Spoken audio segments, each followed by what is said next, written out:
My sister raised her glass and called me just a nurse. The room laughed until the groom's father looked at me like he'd seen a ghost and said 5 words that changed everything. The microphone feedback cut through the jazz band like a knife, and 200 people went quiet at once. Richard Whitmore was not a man who needed a room's permission to speak. He was 71 years old, 6 feet tall, and had the kind of presence that made lesser men stand up straighter without knowing why. He had built 3 companies from nothing. He had survived a heart attack at 63 and a car accident that should have killed him at 68. He did not ask for attention. He simply had it. And right now, every bit of it was pointed directly at me, at table 18, closest to the kitchen, farthest from the chandelier, the table where they put the people who had to be invited but didn't need to be seen. I was still holding my champagne glass from my stepsister Victoria's toast, the toast where she had raised her flute toward the Whitmore family, smiled her $10,000 smile, and introduced me to the room with 2 words that had been following me my entire life. Just a nurse. The room had laughed. My father had laughed first. The full, easy laugh of a man who found this genuinely funny, not performative, not nervous, real. The kind of laugh that tells you everything you need to know about where you stand with someone. I had swallowed it. I was very good at swallowing things.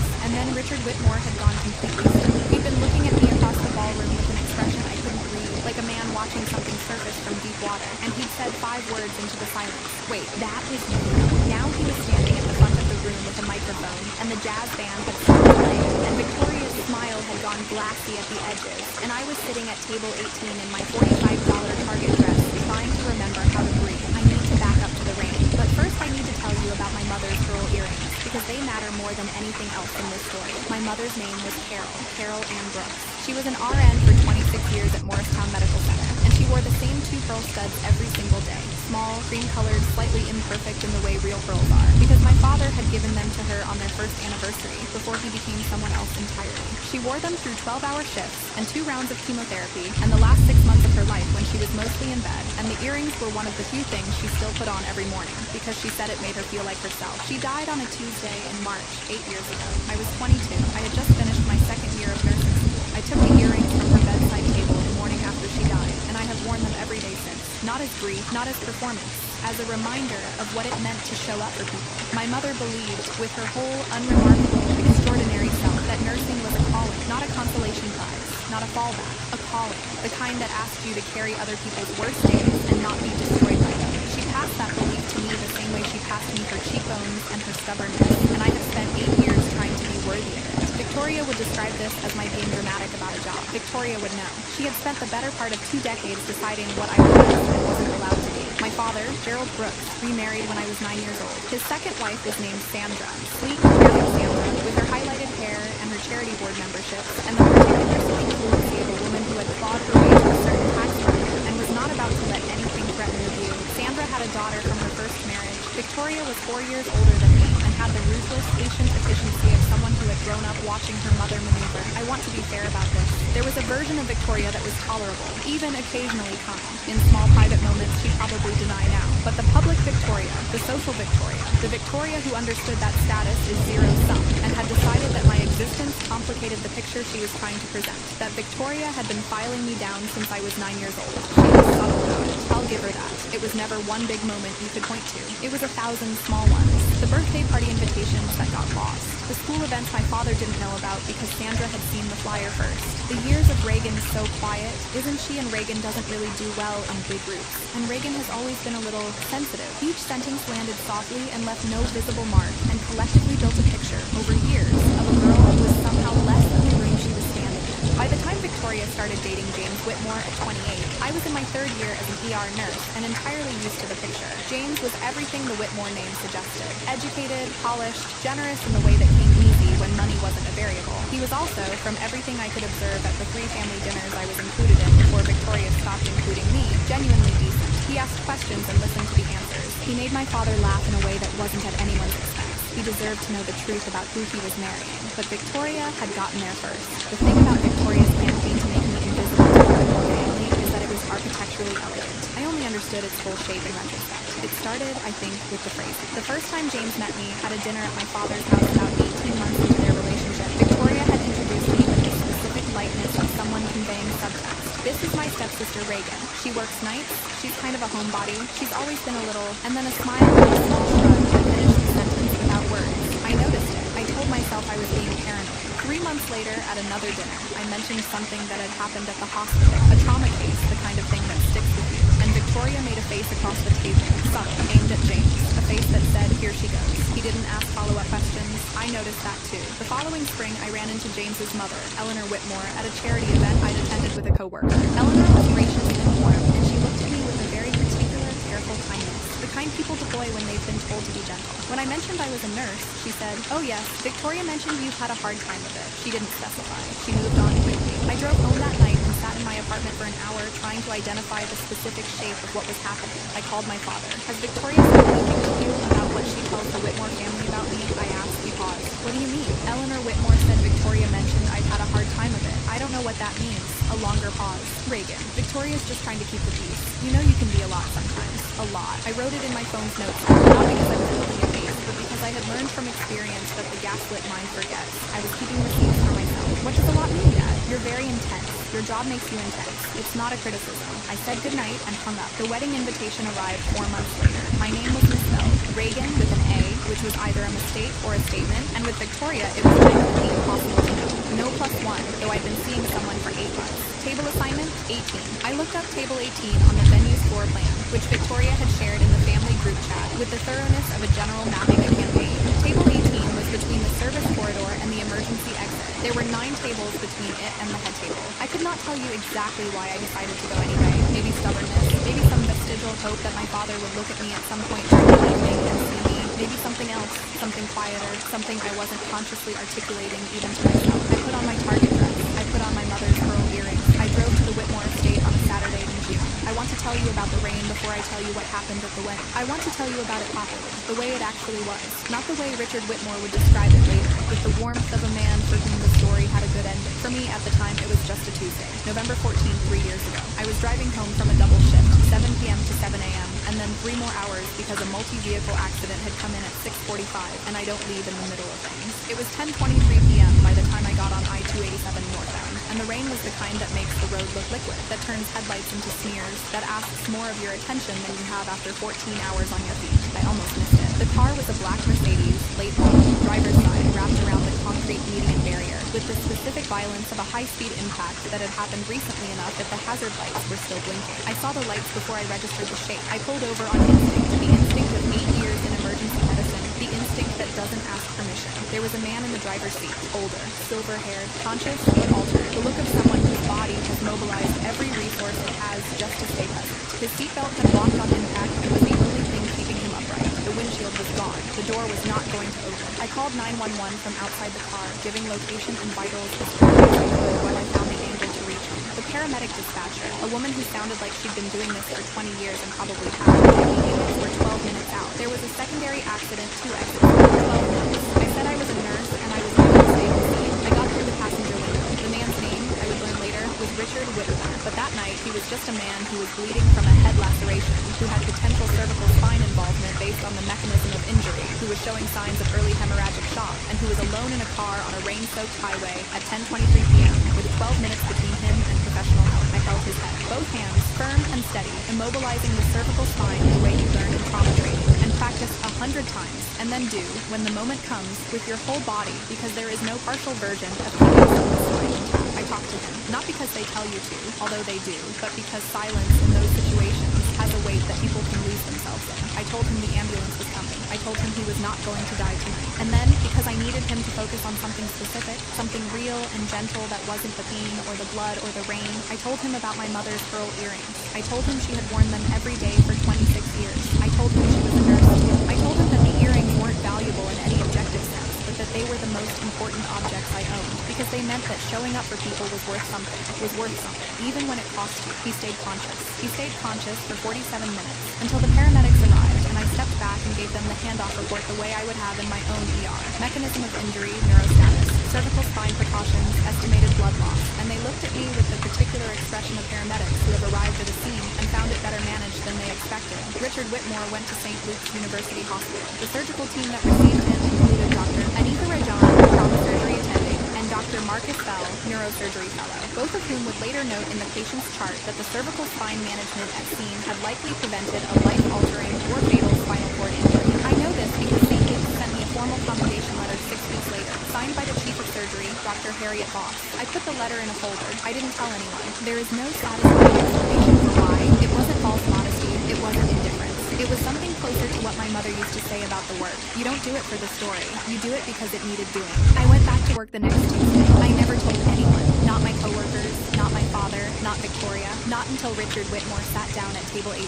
He found me between the entree and the toasts. I had been sitting alone for most of the evening. The other guests at table 18 were extended Whitmore family acquaintances who'd been politely confused by my presence and had mostly migrated toward better positioned seats as the night progressed, because table 18 was the kind of assignment people apologized for before they abandoned you to it. I was eating my salmon and trying to decide at what point it became acceptable to leave a wedding you've driven 90 minutes to attend, when I became aware of someone sitting down across from me, Richard Whitmore, in his tuxedo, at table 18 like he'd chosen. He looked at me for a moment without speaking. I've been trying to place you since you walked in, he said. His voice was quieter than I'd expected. Not the voice he used for rooms, something more private. I told myself it couldn't be. The hair was different, the setting was different. I set down my fork. But then Victoria introduced you, he continued, and she said just a nurse. And I thought, no, that's not right. That's not the right word for what that person is. My chest had gone very still. And then I saw your earrings. His eyes were on my mother's pearl studs.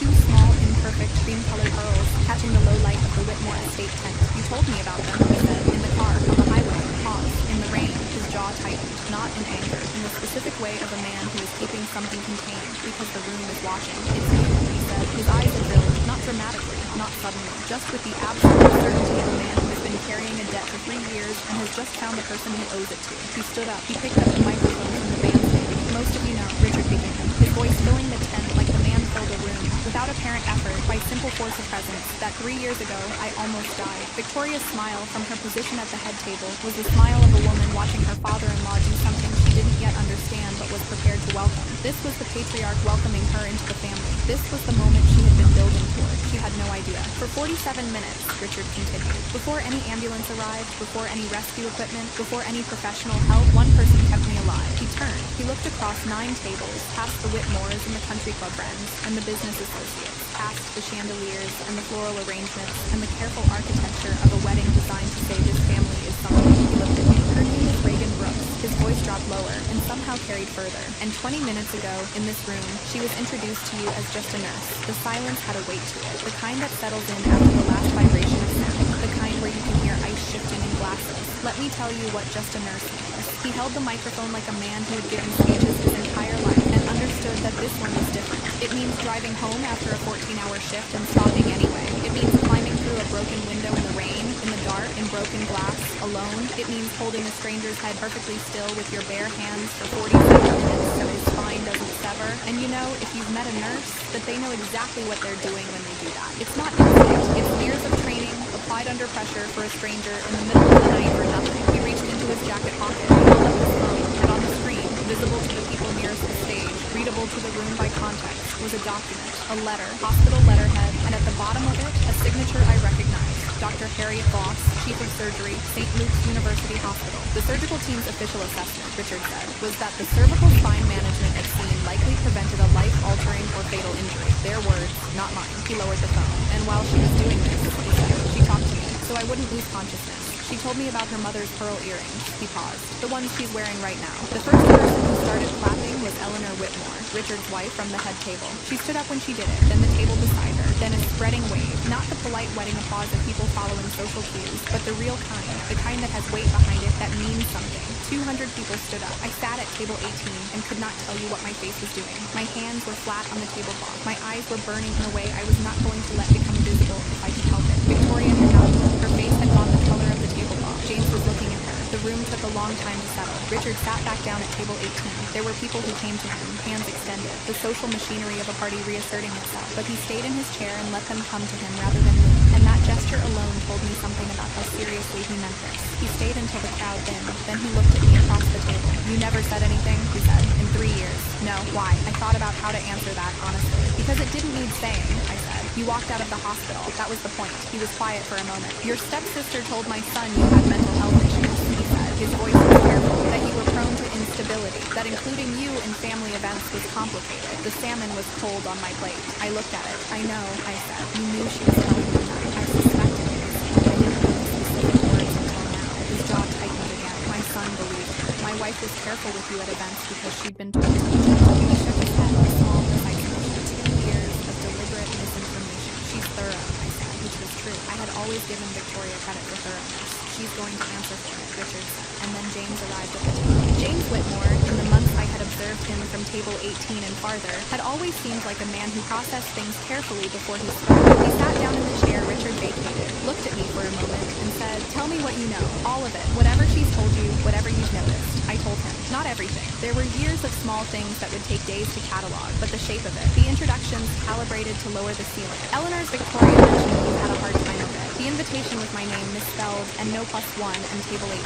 The family dinner where Victoria's face had made the statement she hadn't needed to voice. I pulled out my phone, the notes app. 18 months of small observations, quietly documented. James read without speaking. When he finished, he set the phone down and pinched the bridge of his nose with 2 fingers. He did this for perhaps 5 seconds, a man compressing something large into a manageable shape. Then he walked to the head table. I could not hear the conversation. The band had resumed tentatively, and the tent noise had rebuilt to something close to normal, and they were close together and speaking quietly. But I could see it. Victoria's hands going to her necklace, the strand of diamonds James had given her for their first Christmas together. Her nervous habit. I'd watched her do it my whole life whenever something got away from her. James's face, not angry, worse than angry, resolved, her trying to smile, the smile not working, and the tent was not as loud as she thought, or she had miscalculated in the specific way people miscalculate when panic overtakes precision. She should have stayed invisible. The table next to the head table heard it, and the table next to that, and the sound moved through the room the way sounds move in tented spaces, unpredictably and completely, and the 200 people who had just given me a standing ovation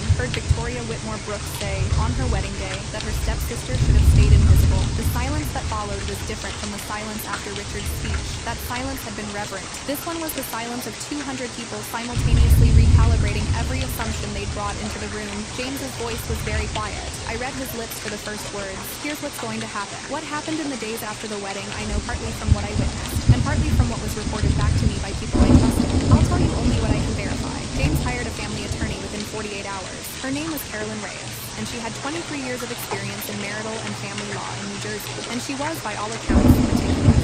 The prenuptial agreement James had signed, standard for a Whitmore family marriage, contained a specific clause about material misrepresentation. Richard's attorney, a man named Douglas Hart, who had been with the Whitmore family for 15 years, confirmed that Victoria's 2-year campaign of misinformation about me to the Whitmore family met the standard threshold. The marriage was 6 days old when James filed for annulment. Carolyn Reyes emailed me a week after the wedding to request a formal statement. I provided it. 22 pages of documented observations, cross-referenced with dates, including my notes app entries, 3 emails from family group chats, and a screenshot of the original wedding invitation with my misspelled name and table 18 assignment, which I had photographed when it arrived because some part of me always photographed things.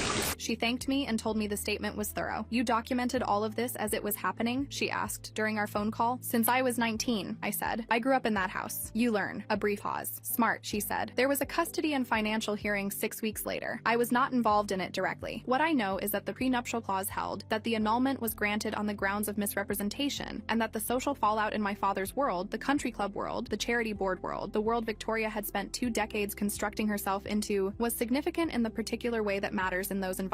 Reputational, lasting, the kind that doesn't announce itself and doesn't go away. My father called me 3 weeks after the wedding. I let it go to voicemail. His message was 4 sentences. He said he hadn't known. He said he was sorry. He said he didn't know if I'd want to talk, but if I did, he was there. I listened to it twice. I did not call back immediately. I called Dr. Simone Adeyemi first. Dr. Adeyemi had her doctorate in clinical psychology from Columbia and had been my therapist for 2 years. I'd started seeing her after my mother died, stopped when I convinced myself I was fine, and restarted 8 months before the wedding when I stopped convincing myself. She had a particular way of asking questions that made space without filling it, and when I called her the Monday after the wedding and told her everything that had happened, she let me talk for 25 minutes straight without interrupting. When I finished, she was quiet for a moment. How does it feel? She asked, not meaning the wedding, meaning all of it, the accumulated weight of what had been named out loud by someone else in a room of 200 people. I thought about Richard Whitmore standing at the front of the tent with a microphone, looking across 9 tables at me, like being found, I said, after a very long time of not being looked for. She didn't say anything for a moment, then, that's the right word for it. I called my father back 2 weeks later. The conversation was not easy, and it was not resolved in a single phone call. Those conversations aren't, and I'm suspicious of the version of this story where they are. But it was real, which is more than most of what had passed between us for 20 years. He cried, which I had not expected. He said I let her tell me who you were instead of watching for myself. He said it like a man who understood the specific failure that was. I didn't forgive him in that phone call, but I didn't close the door. Richard Whitmore sent a letter to the nursing administration at Morristown Medical Center where where I worked. He sent a copy to the chief of nursing, one to the hospital CEO, and one to the New Jersey State Nurses Association. The letter described the incident on I-287 in clinical and personal detail, cited Dr. Harriet Voss's commendation, and nominated me for the NJSNA's Professional Excellence Award, which I was told is one of about 40 given statewide each year, and is not, as far as I'm aware, the kind of thing you get because a billionaire writes a letter. You have to earn it through peer review and documented patient outcomes and the opinion of people who have watched you work. I earned it. I want to be clear about that, but the letter didn't hurt. The night I found out I'd received the award, I drove to the cemetery where my mother was buried. It was November, cold but clear, and the sky had that particular depth it gets in late fall when the air is dry and you can see further than you expect. I sat beside her headstone for a while. I'm not going to tell you I talked to her. I'm not going to tell you I felt her presence or heard her voice or experienced anything that required you to believe in things beyond the ordinary. I will tell you that I touched my ear, just the left one where the pearl earring sits, and that it felt like something, like weight, like history, like showing up for people was worth something, even when it cost you, especially when it cost you. Victoria sent me one message, 11 weeks after the wedding. Not a call. She knew better than to call. A text, brief, in the middle of the night. I hope you're happy. I read it at 6:47 a.m. and coming off a night shift, standing in the hospital parking lot in the gray early light with my coffee and my badge and my mother's pearl earrings, I thought about answering. I thought about happy as a word, what it meant, what she thought it meant, what she believed she had done to me, and what she believed the last 3 months had done to her. I put my phone in my pocket. I drove home. Some things don't need an answer. The record had already spoken in a room of 200 people, and it had said everything that needed saying. She called me just a nurse. The room stood up.